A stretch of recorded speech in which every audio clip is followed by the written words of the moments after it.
ইস, জামাটা আবার ছিঁড়ে গেল। আর কত সেফটি পিন লাগাবো জামাটাতে, এবার তো অনেকটাই বেশি ছিঁড়েছে।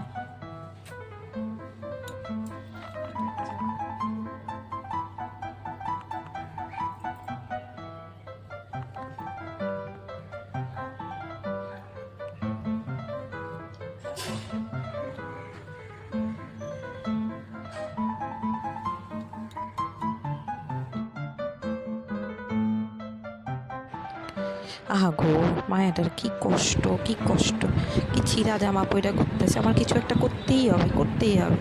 কি করা যায়? বুদ্ধি, দাঁড়া।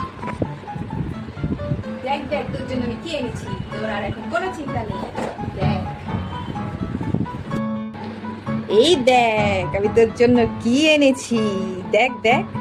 छोटा सा मेरा जहां है खुदा।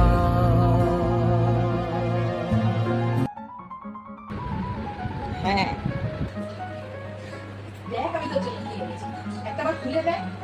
তোকে আর সেফটি পিন দিয়ে এত কষ্ট করে আর তো জামা সেলাই করে করতে হবে। তুই খুলে দেখ দেখ দেখ, আমি কত কষ্ট করে জানিস এখন মার্কেট থেকে গিয়ে কিনে এনেছি তোর জন্য। দেখ খোল খোল, দেখ কি সুন্দর দেখেছিস, কত রং বেরঙের সুতো, কত কালারের এনেছি। দেখ এই সুতোগুলো দিয়ে তুই বসে বসে শুয়েও এনেছি। দেখ সুন্দর করে বসে বসে তুই সেলাই করবি, আর সেফটি পিন দিয়ে করিস, ঠিক আছে? এখন বসে বসে তুই সেলাই করবি, বুঝে গেছিস? না আর পারি না, আমি কেন মরি না, আজরাইল কি চিনে না আমারে রে, আমি পারি না।